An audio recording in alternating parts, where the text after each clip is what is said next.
Hello नमस्कार, मैं हूँ आशीष और मैं आपका वेलकम करता हूँ भारत फर्स्ट में। बांग्लादेश में यूनुस की रेजिम को बार-बार रिवॉर्ड किया जा रहा है। भारत यूनुस पे कोइंसिडेंटली कुछ ज़्यादा ही शांत है। ना यूनुस पे हमने कोई एक्शन लिया है, ना बांग्लादेश पे कोई एक्शन लिया है। बांग्लादेश बिल्कुल ब्रेज़न होके एक-एक करके हिंदुओं को मार रहा है और इसका कोई रैमिफिकेशन ग्लोबली नहीं है। इनफैक्ट मैं तो ये कहना चाहता हूँ कि भारत की कोई भी पॉलिटिकल पार्टी, कोई भी सोशल ग्रुप ऐसी किसी भी चीज़ को उठा नहीं रहा और कुल मिला के आज बड़े सारे पर्टिनेंट क्वेश्चंस हैं कि क्या हम बांग्लादेश के सामने कुछ ज़्यादा ही डोसाइल हैं और परमानेंटली डोसाइल हैं। ना हमने तब किया जब भाई एक-एक करके इनको कन्वर्ट किया जा रहा था, मारा जा रहा था और ना आज हम कुछ कर रहे हैं। There is absolutely no action. अगर आप एक्शन के नाम पे कुछ पूछना चाहें तो एमईए जनरली एक डिमार्श इश्यू कर देता है, कड़ी निंदा कर देता है और इंग्लिश में ये कह देता है वी कंडेम दिस और इसकी थरो इन्वेस्टिगेशन होनी चाहिए। बट हमें पता है कि यहाँ पे कोई थरो इन्वेस्टिगेशन नहीं होगी। हमें एग्ज़ैक्टली पता है कि ये फिर से रिपीट होगा और हमें एग्ज़ैक्टली पता है कि अगले बार भी कुछ नहीं होगा। बट क्वेश्चन ये है कि क्या भारत की जो नेबरहुड है, उस नेबरहुड में एक अजीब-सी बेशर्मियत, एक अजीब-सी ब्रेज़ननेस एक अलग-सा घमंड आ रखा है कि भई भारत के नेबरहुड में हिंदुओं को मारा जाएगा, बौद्धों को मारा जाएगा और भारत चुप रहेगा या भारत सिर्फ़ निंदा करेगा और उसके बाद क्या होता है, ये और मारते हैं और कन्वर्ट करते हैं। और क्या भारत का चुप रहना आज वीकनेस की तरह नहीं देखा जाता? क्या हमें एज़ अ वीक स्टेट नहीं देखा जाता जब भी हम ऐसी चीज़ें देखते हैं? क्या आपको लगता है Hindu man stabbed to death in Bangladesh 2 days ahead of poll elections हैं, रेडिकलाइज़ेशन है, दैट इज़ फाइन। बट ये चीज़ चलते आ रही है चाहे भारत सरकार से कोई भी रिस्पॉन्स आए। भारत सरकार कुछ भी कहे, बांग्लादेश को कुछ फ़र्क नहीं पड़ता। इसके साथ आपको पता होना चाहिए कि पानी का रिलेशन, ट्रेडिंग का रिलेशन, प्याज का रिलेशन बिजली का रिलेशन ये सब कुछ पैरेलली चल रहा है और साथ-साथ भई क्रिकेटिंग मैच के ऊपर डिबेट्स कर रहे हैं। बट आप सोचिए ज़रा कि डोनाल्ड ट्रम्प इसी टाइम में बांग्लादेश को एक इतनी स्वीट डील देता है जो कि शायद ही दुनिया में किसी और कंट्री को मिली हो। 0% आप देखिए ना 0% टैरिफ, ठीक है? और ये स्पेशली उसके टेक्सटाइल सेक्टर को कि भाई बांग्लादेश खुल के टेक्सटाइल बनाए, पूरी दुनिया के लिए टेक्सटाइल बनाए और अमेरिका में 0% टैरिफ में एंट्री करे। भारत के ऊपर कितना परसेंट टैरिफ लगेगा? भारत अगर एक्सपोर्ट करना चाहे टेक्सटाइल्स तो 18%। तो कुल मिला के भारत का जो एडवांटेज था 2 दिन 3 दिन पुराना वो एडवांटेज बांग्लादेश ने ले लिया। तो असीम कृपा चल रही है अमेरिका की और इसके साथ भारत कुछ ज़्यादा ही साइलेंट है बांग्लादेश पे। इलेक्शन से पहले भी, इलेक्शन के बाद भी। क्या भारत बांग्लादेश पे कुछ करेगा भी? आप देखिए एक पैटर्न बन चुका है। 3 days before polls Hindu trader hacked to death in Bangladesh और सबसे बड़ा क्वेश्चन ये है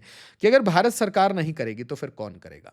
अगर भारत सरकार नहीं करेगी और कोई नहीं करेगा तो क्या हमें ऐसी न्यूज़ आर्टिकल्स ही बनाने बंद कर देना चाहिए? क्या ऐसे टॉपिक्स को देखना, सोचना भी बंद कर देना चाहिए? और क्या हमें ये अज़्यूम कर लेना चाहिए कि आज़ादी के बाद से जिस तरीके से हिंदुओं को, माइनॉरिटीज़ को प्रताड़ित किया गया है, चाहे पाकिस्तान में किया गया हो, बांग्लादेश में किया गया हो, इसे हम हमेशा डिप्लोमैटिकली ऐसे इग्नोर करेंगे कि भई ये इंटरनल मैटर्स हैं, हम इस पे कुछ नहीं कहेंगे।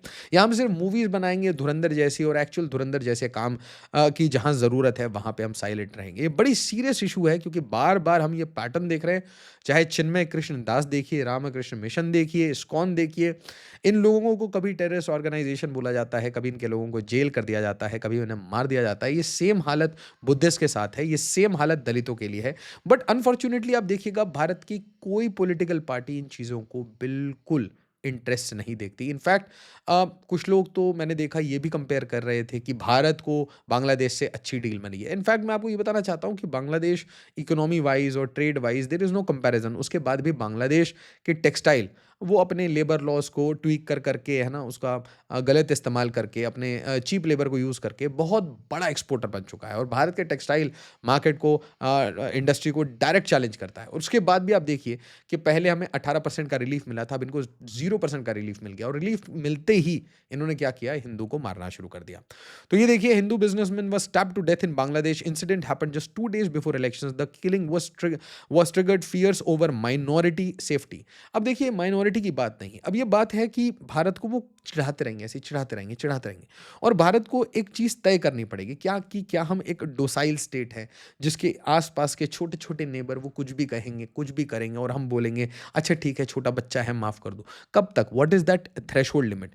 Reported by major Indian financial media outlet Moneycontrol ने इसे रिपोर्ट किया, इंडियन एक्सप्रेस ने रिपोर्ट किया, linked directly to deteriorating security conditions. अच्छा ये एक पैटर्न देखिए आप, ये पैटर्न आपको दिख रहा है कि एक ही साथ पैरेलली इंडिया के अगेंस्ट हेट्रेड बढ़ रहा है, पाकिस्तान से प्रेम बढ़ रहा है, हिंदुओं के अगेंस्ट अत्याचार बढ़ रहा है, दलितों के अगेंस्ट अत्याचार बढ़ रहा है, बौद्धों के अगेंस्ट, क्रिश्चियंस के अगेंस्ट, ट्राइब्स के अगेंस्ट, सबके खिलाफ जो अत्याचार है वो बढ़ता जा रहा है। इसी टाइम में आप देखिए तुर्की के साथ दोस्ती, पाकिस्तान के साथ दोस्ती, आईएसआई के साथ दोस्ती, पाकिस्तानी विजिट्स, इनकी नेवी की शिप्स आ रही हैं, इनकी फ्लाइट्स आ रही हैं और हम अभी तक साइलेंट हैं। देखिए आप एक चीज़ समझिए, अगर आप सांप के बच्चे को पालने लगते हैं, उसको अलाउ करने लगते हैं, तो I fundamentally disagree with the way we are dealing with Bangladesh. क्योंकि बांग्लादेश का आप एक चीज़ समझिए कि अगर आप ऐसे छोटे-छोटे मॉडल्स को अपने आप को डेली बेसिस पे चैलेंज करने देंगे, तो with a period of time क्या होगा कि हर छोटी कंट्री कोशिश करेगी कि भारत के साथ इसी तरीके से बिहेव करें, लॉ एंड ऑर्डर का प्रॉब्लम क्रिएट कर दें, मॉब एक्टिविटी से, इंटिमिडेशन से, डरा-धमका के लोगों को मारना शुरू कर दिया जाए। और ये पैटर्न आप देखिए जब से मोहम्मद यूनुस आया है, ऐसा नहीं है कि शेख हसीना के टाइम में नहीं होता था, बिल्कुल होता था। बट शेख हसीना ने ऐसे जो रेडिकल एलिमेंट्स हैं इसको जेल के अंदर रखा था। बट अब ये बहुत प्रोमिनेंटली और बहुत पब्लिक इन्फॉर्मेशन है कि चाहे एंटी हिंदू स्टेटमेंट देना हो, एंटी कोई मॉन्क स्टेटमेंट देना हो, इनको फंसाना हो, इनको जेल में डालना हो, इनको मारना हो, ये कोई बड़ी बात नहीं है। लड़कियों के साथ दुष्कर्म करना हो, दुष्कर्म करके किसी पॉन्ड में फेंक देना हो, बाप और माँ के सामने किसी लड़की को उठा के ले जाना हो, तो this has become very common in Bangladesh. और सबसे अनफॉर्चुनेट बात यह है कि देखिए अगर भारत 3 साइड से बांग्लादेश को सराउंड करता है और भारत इसके ऊपर चुप रहता है, तो ये एक बड़ी अजीब-सी विडंबना है। क्योंकि ये जो चीज़ें की जा रही हैं, ये एग्ज़ैक्टली आपको ही चिढ़ा के की जा रही हैं। और अगर हम ऐसे पैटर्न्स को रोकेंगे नहीं, तो देखिए जितने बांग्लादेशी यहाँ पे हैं, वो भी वोट बैंक पॉलिटिक्स के साथ मिलके ये सेम काम भारत में करने की कोशिश करेंगे और या फिर भारत में अगर कोई कर रहा होगा, तो उनकी सहायता करेंगे और इसके साथ भारत इसके कारण एक वीक स्टेट की तरह दिखता है। तो एक पैटर्न ये भी दिखता है कि जब ये सारा काम हो जाता है, ये सारा दुष्कर्म हो जाएगा, हिटिंग हो जाएगी, तो उसके बाद कोई भी इन्वेस्टिगेशन नहीं होगी। इन्वेस्टिगेशन होगी तो उसका मतलब लीपापोती होगी और ये बोल दिया जाएगा कि यार जिसके साथ ये हुआ था वो एक क्रिमिनल एलिमेंट था, तो इतनी बड़ी बात नहीं है। और कुल मिला के एक पूरी माइनॉरिटी जो कम्युनिटी है उसको फियर में, डरा के, खौफ में रखना। और अनफॉर्चुनेटली देखिए कि भारत का कोई एनजीओ जो यूजुअली बड़ी सारी बातें करता है, वो भी इसे कवर नहीं करता। कोई इसके ऊपर बातचीत नहीं करता। ऐसी पेनफुल साइलेंस का रीज़न क्या है? इसमें कुछ ना कुछ लॉन्ग स्टैंडिंग मोटिव है। क्योंकि जो ट्रेंड एनालिसिस आपको दिख रही है वो बहुत क्लियरली एक पॉइंट एक डायरेक्शन में दे रही है कि जमात आएंगे पावर में। जमात या तो भाई ये स्टूडेंट लीडर्स के साथ मिल के आएंगे, या भाई आपके ये बीएनपी के साथ मिल के आएंगे। जिस भी फॉर्म में जमात आए वो ये आगे करते रहेगी। तो एंटी वुमेन होगा, एंटी माइनॉरिटी होगा, एंटी हिंदूज होगा, एंटी बुद्धिस्ट होगा, एंटी ट्राइब्स होगा, एंटी दलित्स होगा, सबको साइडलाइन किया जाएगा। और ये कोशिश की जाएगी कि जो बांग्लादेश की जो रेडिकलाइजेशन है वो पाकिस्तान से भी हायर फॉर्मेट में जाए। और डिप्लोमेटिकली देखिए India often raises minority safety concerns. तो ये सेफ्टी कंसर्न से बांग्लादेश का काम नहीं चलेगा। हमें कहीं ना कहीं या तो धुरंधर मॉडल या some other model has to be applied in Bangladesh ताकि फियर हो, क्योंकि अभी तक कोई फियर नहीं है। और इसलिए कुछ फंडामेंटल क्वेश्चंस मैं आज आपसे पूछना चाहता हूं। मैं चाहता हूं आप इसे सोच के समझ के इसे आंसर करें कि हम क्यों साइलेंट हैं। एक तो भारत सरकार क्यों साइलेंट है, दूसरा दूसरी स्टेट गवर्नमेंट्स क्यों साइलेंट है, पॉलिटिकल पार्टीज क्यों साइलेंट है, पॉलिटिकल लीडर्स क्यों साइलेंट है, सब इतने चुप क्यों हैं, कुछ बोलने से क्या होगा। अच्छा, दूसरी बात, जब ऐसा कुछ होता है तो हु केयर्स, एक्चुअली किसे फर्क पड़ता है। और हु इज रिस्पॉन्सिबल, मतलब at the end of the day अगर ऐसा आपके आसपास इंटिमिडेशन चल रहा है तो किसी ना किसी को रिस्पॉन्सिबल रहना पड़ेगा, किसी ना किसी को रिटेलिएट करना पड़ेगा, रिस्पॉन्सिबिलिटी लेनी पड़ेगी कि भाई इसको we need to teach them a lesson. और अगर इफ द इशू इज की टीचिंग बांग्लादेश अ लेसन, तो who will teach Bangladesh a lesson? Is it left to civilians to make a hue or cry? Is it the state government, is the central government, it is MEA, it is armed forces? वो काम कौन करेगा, या फिर धुरंधर काम करेंगे? तो कुल मिला के कंफ्यूजन सा दिखता है कि बांग्लादेश जो काम कर रहा है उसका एसओपी हमने बना नहीं रखा, उसे डिस्कस नहीं किया, और कहीं ना कहीं जो ग्रेडेड मैकेनिज्म होता है, एस्केलेटरी मैकेनिज्म है, वो है ही नहीं। और सच बताइए, क्या हम इसे कंप्लीटली इग्नोर कर सकते हैं ये बोल के कि ये बांग्लादेश का इंटरनल मैटर है? क्यों? मैं आपको ये बताना चाहता हूं कि हर चीज लिंक्ड होती है। आपको 18% की डील मिलती है, तुरंत ही उसको 0% की डील मिल जाती है।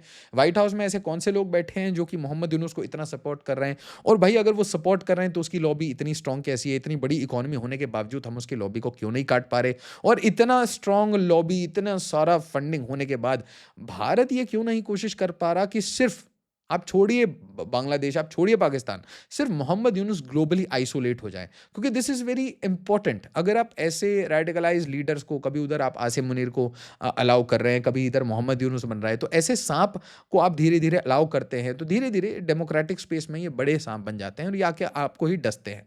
और ये बात कोई छुपी हुई नहीं है कि Bangladesh got a very good deal. आप देखिए ना, आपको टेक्सटाइल आपका ही एक्सपोर्ट है और टेक्सटाइल को फ्री एक्सेस मिल गया। आप उसके ऊपर जो भी कॉटन कंडीशनिंग, कॉटन यहाँ से लेंगे वहाँ से लेंगे, बात बराबर पड़ जाएगी। आप सोर्सिंग कर लेंगे, आप 50 लूप होल उसमें ढूंढ लेंगे। बट बांग्लादेश की जो इंडस्ट्री है उसको तो एंट्री मिल गई अमेरिकन मार्केट की, और साथ साथ जो भारत को थोड़ी मोड़ी कॉम्पिटेटिव एज मिली थी वो खत्म हो गई। टेक्सटाइल मार्केट को थोड़ी कॉम्पिटेटिव एज मिली थी वो खत्म हो गया, 18% वर्सेस 0%।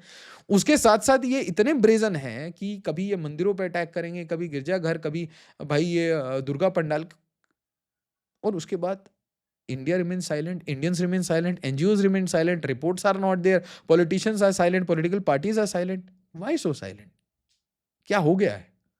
क्या हमारी जो चेतना है, क्या हमारी जो मानसिकता है, वो सिर्फ पावर में आओ, पैसा कमाओ, एक एक आईएएस के पास 800-800 करोड़ की प्रॉपर्टी पकड़ी जाए और कुछ ना हो, एक कन्विक्शन ना हो? क्या हमारी मानसिकता यहीं तक आके दबी रह गई है?